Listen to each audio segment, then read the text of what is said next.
സദൃശവാക്യങ്ങൾ 30-ാം അധ്യായം 7, 8, 9 എന്നീ വാക്യങ്ങൾ. 2 കാര്യം ഞാൻ നിന്നോട് അപേക്ഷിക്കുന്നു. ജീവപര്യന്തം അവ എനിക്ക് നിഷേധിക്കരുതേ. വ്യാജവും ഭോഷ്കും എന്നോട് അകറ്റണമേ. ദാരിദ്ര്യവും സമ്പത്തും എനിക്ക് തരാതെ നിത്യവൃത്തി തന്ന് എന്നെ പോഷിപ്പിക്കണമേ. ഞാൻ തൃപ്തനായി തീർന്നിട്ട് യഹോവ ആർ എന്ന് നിന്നെ നിഷേധിപ്പാനും ദരിദ്രനായി തീർന്നിട്ട് മോഷ്ടിച്ച് എൻ്റെ ദൈവത്തിൻ്റെ നാമത്തെ തീണ്ടിപ്പാനും സംഗതി വരരുതേ. ഇത് യാക്കയുടെ മകനായ ആഗൂരിൻ്റെ വചനങ്ങളാണ്. സദൃശവാക്യങ്ങൾ ശലോമോൻ രാജാവിൻ്റെ വചനങ്ങളാണ് എന്ന് നമുക്ക് തിരുവെഴുത്തിലൂടെ മനസ്സിലാക്കാൻ സാധിക്കും. ജ്ഞാനികളിൽ ജ്ഞാനിയായ സോളമൻ രാജാവിൻ്റെ വാക്കുകളാണ് ഈ സദൃശവാക്യങ്ങളിൽ രേഖപ്പെടുത്തിയിട്ടുള്ളത്.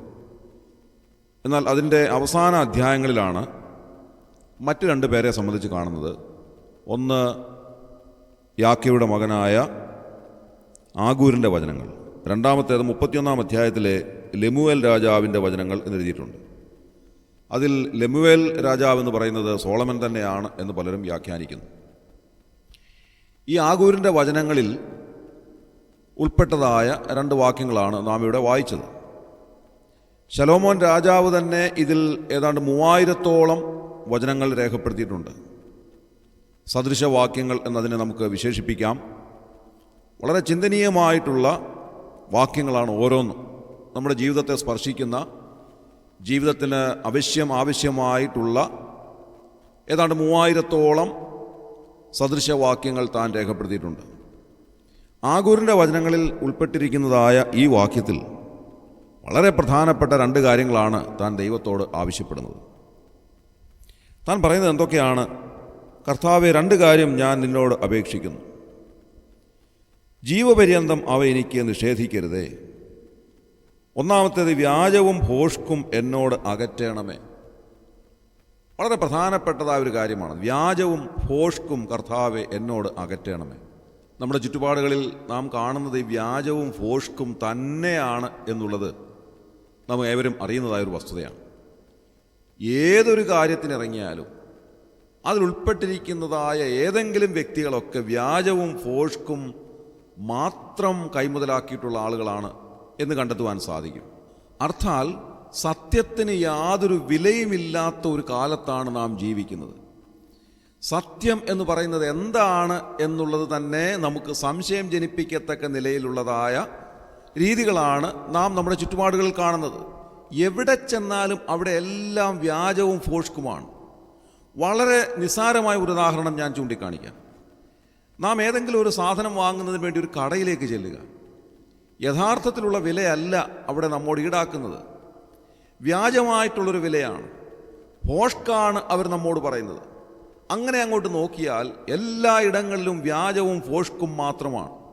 ഏതെങ്കിലും ഒരു ഓഫീസിലേക്ക് കയറി ചെന്നാൽ അവിടെയും ഇത് തന്നെയാണ്. വ്യാജമായി ഭോഷ്ക് പറയുന്ന ആളുകളുടെ വലിയ ഒരു കൂട്ടത്തെയാണ് നാം അവിടെ കാണുന്നത്. നമ്മെ സഹായിക്കുന്ന ആളുകളുടെ എണ്ണം വളരെ പരിമിതമായിരിക്കും എന്ന് മനസ്സിലാക്കാൻ സാധിക്കും. ഇത് മറ്റുള്ള രാജ്യങ്ങളെക്കാൾ കൂടുതൽ നമ്മുടെ രാജ്യത്താണ് എന്ന് ഞാൻ ചിന്തിക്കുകയാണ്.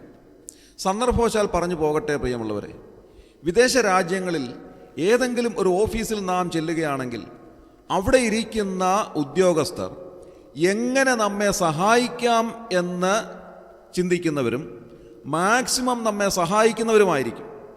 ഏതൊരു സർട്ടിഫിക്കറ്റിനായി നമ്മൾ ചെന്നിരുന്നാലും എങ്ങനെ അത് എത്രയും വേഗം നമുക്ക് തന്നുവിടാം എന്നാണ് അവർ ആലോചിക്കുന്നത്.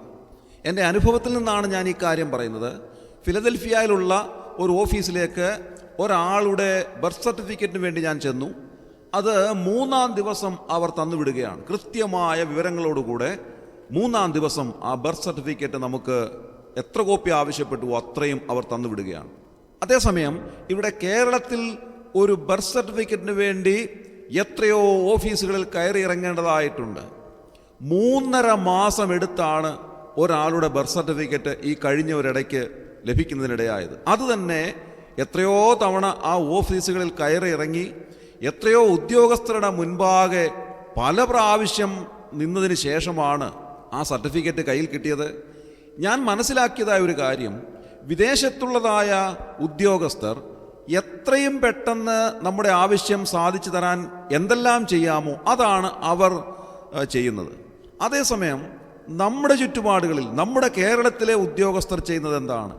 എങ്ങനെ ഈ സർട്ടിഫിക്കറ്റ് കൊടുക്കാതിരിക്കാൻ സാധിക്കും, എത്രമാത്രം ഇത് വെച്ച് താമസിപ്പിക്കാൻ സാധിക്കും, ആ ഒരു ഉദ്ദേശത്തോടെ പ്രവർത്തിക്കുന്ന പലരെയും ഞാൻ കണ്ടു. എല്ലാവരുമല്ല, അതും പറയണമല്ലോ. ചിലരൊക്കെ നമ്മളെ സഹായിക്കുന്നവരാണ്. എത്രയും വേഗം നമ്മുടെ ആവശ്യം സാധ്യമാക്കി തരണം എന്ന് വിചാരിച്ച് അതിനുവേണ്ടി പ്രവർത്തിക്കുന്ന ഉദ്യോഗസ്ഥരുണ്ട്. എന്നാൽ അവർ ചെയ്യുന്ന കാര്യങ്ങളെ കൂടെ താമസപ്പെടുത്തുന്ന മറ്റുദ്യോഗസ്ഥരുണ്ട്. അവരുടെ ചെയ്തികൾ നിമിത്തം നമ്മെ സഹായിക്കുന്ന ഉദ്യോഗസ്ഥരുടെ സേവനം പോലും കൃത്യസമയത്ത് നമുക്ക് ലഭിക്കാത്ത നിലയിൽ അത്രമാത്രം നമ്മെ ബുദ്ധിമുട്ടിക്കുന്ന ധാരാളം ഉദ്യോഗസ്ഥരെ ഞാൻ കണ്ടു. അവർ സംസാരിക്കുന്നത് ഫോഷ്കാണ്.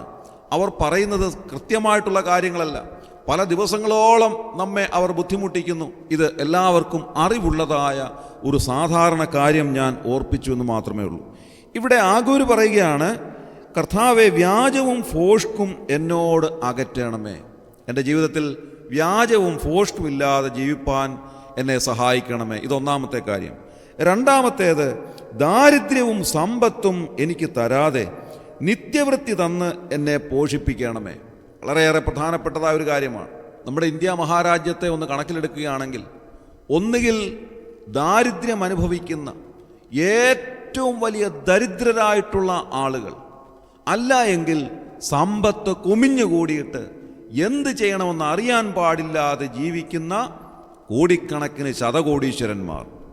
ഇതാണ് നമ്മുടെ ഒരു സ്ഥിതി എന്നുള്ളത് പരമദയനീയമായൊരു വസ്തുതയാണ്. ഇല്ലാത്തവൻ ഒന്നുമില്ലാത്ത സ്ഥിതിയാണ്. വളരെ വലിയ ദാരിദ്ര്യമാണ്. അവർ ദാരിദ്ര്യത്തിൻ്റെ കയ്പ് നീര് കുടിക്കുന്നവരാണ്. ഉള്ളവനാണെങ്കിലോ അതിഭയങ്കരമായ സ്വത്തിൻ്റെ ഉടമകളായി അവരുടെ സ്വത്ത്, ധനം അത് എങ്ങനെ ചിലവഴിക്കണമെന്ന് അറിയാൻ പാടില്ലാതെ ജീവിക്കുന്ന സുഖിമാന്മാരായിട്ടുള്ള ധാരാളം ആളുകൾ. ഇവിടെ ആഗൂര് പറയുകയാണ്, കർത്താവെ, ദാരിദ്ര്യവും സമ്പത്തും എനിക്ക് വേണ്ട, അന്നന്നത്തേക്കുള്ള വക മാത്രം അവിടുന്ന് നൽകിയാൽ മതി. കാരണം ഞാൻ തൃപ്തനായി തീർന്നിട്ട് യഹോവ ആർ എന്ന് നിന്നെ നിഷേധിപ്പാനും ദരിദ്രനായി തീർന്നിട്ട് മോഷ്ടിച്ച് എൻ്റെ ദൈവത്തിൻ്റെ നാമത്തെ തീണ്ടിപ്പാനും സംഗതി വരരുതേ എന്ന് താൻ പ്രാർത്ഥിക്കുന്നു. എത്രമാത്രം അർത്ഥവത്തായ കാര്യങ്ങളാണിത്. സമ്പത്ത് വർദ്ധിച്ചു കഴിയുമ്പോൾ അദ്ദേഹം പറയുകയാണ്, ഞാൻ തൃപ്തനായി തീർന്നിട്ട് യഹോവ ആർ എന്ന് നിന്നെ നിഷേധിപ്പാനിടയായിത്തീരുന്നു. അതല്ലേ നാം വാസ്തവത്തിൽ നമ്മുടെ ചുറ്റുപാടുകളിൽ കാണുന്നത്? ധാരാളം സമ്പത്തിൻ്റെ ഉടമകളായിട്ടുള്ള ആളുകളെ ഒന്ന് ശ്രദ്ധിച്ചു നോക്കിയാൽ ഒരു കാര്യം മനസ്സിലാകും. ഒരു കാലത്ത് ഒന്നുമില്ലായ്മ അനുഭവിച്ചിരുന്ന സമയത്ത് ഇവരുടെ പിതാക്കന്മാർ ദൈവത്തെ അന്വേഷിക്കുകയും ദൈവത്തെ ആരാധിക്കുകയും ഭയഭക്തി ബഹുമാനങ്ങളോടെ ദൈവത്തെ മഹത്വപ്പെടുത്തുകയും ചെയ്ത ആളുകളായിരുന്നു. എന്നാൽ അവരുടെ ഭയഭക്തി നിമിത്തം ദൈവം അവർക്ക് ധാരാളം സമ്പത്ത് നൽകി അവരെ ഉന്നതിയിലേക്ക് കൊണ്ടുവന്നു കഴിഞ്ഞപ്പോൾ, സമ്പത്ത് വർദ്ധിച്ചതായ സമയത്ത് തലമുറകൾ വന്നിട്ട് ചോദിക്കുകയാണ്, ദൈവം ആരാണ്? ദൈവം എന്നൊരാളുണ്ടോ? അങ്ങനെ ഒരാളില്ല. ദൈവമില്ല. ഈ ജീവിതമാണ് ഏറ്റവും വലുത്. ഇവിടമാണ് സ്വർഗം. ഇവിടെയാണ് ആഘോഷിക്കേണ്ടത്. ദൈവം എന്നൊരു ശക്തിയില്ല, ദൈവം എന്നൊരു വ്യക്തിയില്ല എന്നവർ വിളിച്ചു പോവുകയാണ്. അവർ കാണുന്നതെല്ലാം ശാസ്ത്രമാണ്. അതിലൂടെ അവർ ജീവിക്കുവാൻ ശ്രമിക്കുന്നു. എന്താണ് ഇതിൻ്റെ കാരണം? ആഗൂര് പറയുന്നതായ വചനങ്ങൾ ഏറ്റവും പ്രധാനപ്പെട്ടതാണ്. ഇത്തരുണത്തിൽ അദ്ദേഹം പറയുകയാണ്, കർത്താവേ, സമ്പത്ത് വർദ്ധിക്കുമ്പോൾ ഞാൻ തൃപ്തനായി തീർന്നിട്ട് യഹോവ ആർ എന്ന് നിന്നെ നിഷേധിപ്പാനിടയായിത്തീർന്നു. അതേപോലെ തന്നെ കർത്താവേ, എനിക്ക് ദാരിദ്ര്യം തരരുതേ. അങ്ങനെ ദാരിദ്ര്യമുണ്ടായിട്ട് മോഷ്ടിച്ച് എൻ്റെ ദൈവത്തിൻ്റെ നാമത്തെ തീണ്ടിപ്പാൻ എന്നെ അനുവദിക്കരുതേ. അതുകൊണ്ട് എനിക്ക് ദാരിദ്ര്യം തരരുത്. അന്നന്നത്തേക്കുള്ളത് എനിക്ക് തരണം. നിത്യവൃത്തി തന്ന് എന്നെ പോഷിപ്പിക്കണം. എൻ്റെ ജീവിതത്തിന് ആവശ്യമായിട്ടുള്ളത് എന്താണെന്ന് അവിടുന്ന് അറിയുന്നു. അതുകൊണ്ട് ഓരോ ദിവസവും അന്നന്നത്തേക്കുള്ളത് എനിക്ക് തന്ന് എന്നെ പോഷിപ്പിക്കണമേ എന്ന് അദ്ദേഹം പ്രാർത്ഥിക്കുകയാണ്. ഇതാണ് കർത്താവ് തൻ്റെ ശിഷ്യന്മാരെ പ്രാർത്ഥന പഠിപ്പിച്ചപ്പോൾ അതിലും താൻ പഠിപ്പിച്ചതായ വാക്കുകൾ ഇതാണ്. കർത്താവെ, ഞങ്ങൾക്ക് ആവശ്യമുള്ള ആഹാരം ഇന്ന് തരണമേ എന്ന് പഠിപ്പിക്കുകയാണ്. എത്രമാത്രം അർത്ഥവത്തായിട്ടുള്ള കാര്യങ്ങളാണ്. കർത്താവെ, ഇന്നത്തേക്കുള്ളതായ ആഹാരം അവിടുന്ന് തരണമേ. നാളത്തേത് അവിടുന്ന് നാളെ ഞങ്ങൾക്ക് നൽകിത്തരും. അതിനെ ഓർത്ത് ഞങ്ങൾ ഭാരപ്പെടേണ്ടുന്ന ആവശ്യമില്ല. ഓരോ ദിവസവും അന്നന്നത്തേക്കുള്ളത് എന്താണോ അതെല്ലാം അവിടുന്ന് നൽകിത്തരുന്നവനാണ്. അതിൽ തൃപ്തി പ്രാപിച്ച് മുൻപോട്ട് ജീവിപ്പാൻ ഞങ്ങളെ സഹായിക്കണമേ. ഇന്ന് രാവിലെ നമുക്ക് കർത്താവിനോട് ഇത് തന്നെ പ്രാർത്ഥിക്കാം. കർത്താവേ, ഞങ്ങൾക്ക് ഇന്നത്തേക്കുള്ളത് അവിടുന്ന് നൽകിത്തരണമേ. ഞങ്ങൾക്ക് അതിസമ്പത്തും അതിദാരിദ്ര്യവും തരാതെ അന്നന്നത്തേക്കുള്ളത് തന്ന് ഞങ്ങളെ പോഷിപ്പിക്കണമേ. എത്രയോ ധനവാന്മാരുടെ ധനമെല്ലാം നിമിഷാർത്ഥങ്ങൾ കൊണ്ട് ഇല്ലാതെയായി തീർന്നിട്ട് പരമദരിദ്രന്മാരായി തീർന്ന ചരിത്രം നമ്മുടെ മുൻപാകെ ഉണ്ട്. എത്രയോ ധനാഢ്യരായവർ പൊടുന്നനവേ ജീവിതം അവസാനിപ്പിക്കുന്ന കാഴ്ച നാം കണ്ടിട്ടുണ്ട്. സമാധാനമറ്റവരായി, സന്തോഷമില്ലാത്തവരായി എത്രയോ കോടിക്കണക്കിന് ആളുകൾ നമ്മുടെ ചുറ്റുപാടുകൾ ധനാഢ്യരായവരുണ്ട്. അതുകൊണ്ട് നമുക്ക് അതിൻ്റെ ആവശ്യമില്ല. കർത്താവേ, ഞങ്ങൾക്ക് അന്നന്നത്തേക്കുള്ളത് തന്ന് തൃപ്തരായി ജീവിപ്പാൻ, സന്തോഷത്തോടെ ജീവിപ്പാൻ, അവിടുത്തെ നാമത്തെ മഹത്വപ്പെടുത്തുവാൻ, അവിടുത്തെ മഹത്വം കാണുവാൻ, അവിടുത്തെ ആരാധിപ്പാൻ ഞങ്ങളെ സഹായിച്ച് ഇന്നത്തെ ദിവസം സന്തോഷത്തോടെ ജീവിപ്പാൻ ഞങ്ങളെ സഹായിക്കണമേ എന്ന് നമുക്ക് പ്രാർത്ഥിക്കാം.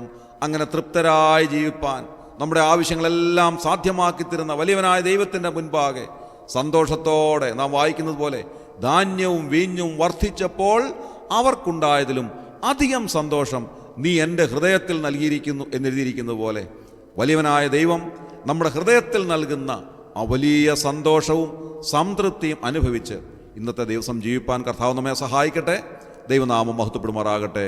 നമ്മുടെ കണ്ണുകളെ അടയ്ക്കാം, പ്രാർത്ഥിക്കാം. ദൈവമേ, ഞങ്ങളുടെ സ്വർഗീയ നല്ല പിതാവേ, അഖിലാണ്ടത്തിൻ്റെ ഉടയവനായ അവിടുത്തെ മുൻപാകെ ഇന്ന് രാവിലെയും അടുത്തു വരുവാൻ ഞങ്ങളെ സഹായിച്ചതിനായി ഞങ്ങൾ നന്ദിയോടെ സ്തോത്രം ചെയ്യുന്നു. കർത്താവെ, ഞങ്ങൾ വായിച്ചതുപോലെ അതിസമ്പത്തും അതിദാരിദ്ര്യവും ഞങ്ങൾക്ക് തരാതെ അന്നന്നത്തേക്കുള്ളത് തന്ന് തൃപ്തരായി ജീവിപ്പാൻ ഞങ്ങളെ സഹായിക്കണമേ എന്ന് ഞങ്ങൾ പ്രാർത്ഥിക്കുന്നു. സമ്പത്ത് വർദ്ധിക്കുമ്പോൾ ദൈവം ആരെന്ന് ചോദിക്കുവാനും, ദരിദ്രരായി തീർന്നിട്ട് അവിടുത്തെ നാമത്തിന് കളങ്കം വരുത്തുവാനും ഞങ്ങളെ അനുവദിക്കരുതേ എന്ന് പ്രാർത്ഥിക്കുന്നു. കർത്താവെ, ഞങ്ങൾക്ക് അന്നന്നത്തേക്കുള്ളത് എന്തെല്ലാമെന്ന് ഞങ്ങൾ ചോദിക്കുന്നതിന് മുൻപേ അറിയുന്ന ദൈവത്തിൻ്റെ മുൻപാകെ ഞങ്ങൾ സമസ്ത കാര്യങ്ങളും ഭരമേൽപ്പിക്കുന്നു. അവിടുന്ന് ഞങ്ങളെ സഹായിക്കുന്നവനും ഞങ്ങളെ കൈവിടാത്തവനും ഞങ്ങളെ അനുഗ്രഹിക്കുന്ന മഹാദൈവവും ഞങ്ങളുടെ സ്വർഗീയ പിതാവുമാകയാൽ ഞങ്ങൾ നന്ദിയോടെ സ്തോത്രം ചെയ്യുന്നു. ഈ ശുശ്രൂഷയെ സംബന്ധിച്ച് എല്ലാവരെയും അവിടുന്ന് അനുഗ്രഹിച്ചാട്ടെ. ഇന്നത്തേക്കുള്ളത് എല്ലാം അവർക്ക് നൽകി അവരെ സഹായിച്ചാട്ടെ. അവിടുന്ന് അങ്ങനെ ചെയ്തതിനായി ഞങ്ങൾ നന്ദിയോടെ സ്തുതിക്കുന്നു. ഞങ്ങളുടെ പ്രാർത്ഥന കേട്ടതിനായി സ്തോത്രം. ഞങ്ങളുടെ കർത്താവിന് രക്ഷിതാവുമായ യേശു ക്രിസ്തുവിൻ്റെ ധന്യമായ നാമത്തിൽ തന്നെ. ആമേൻ.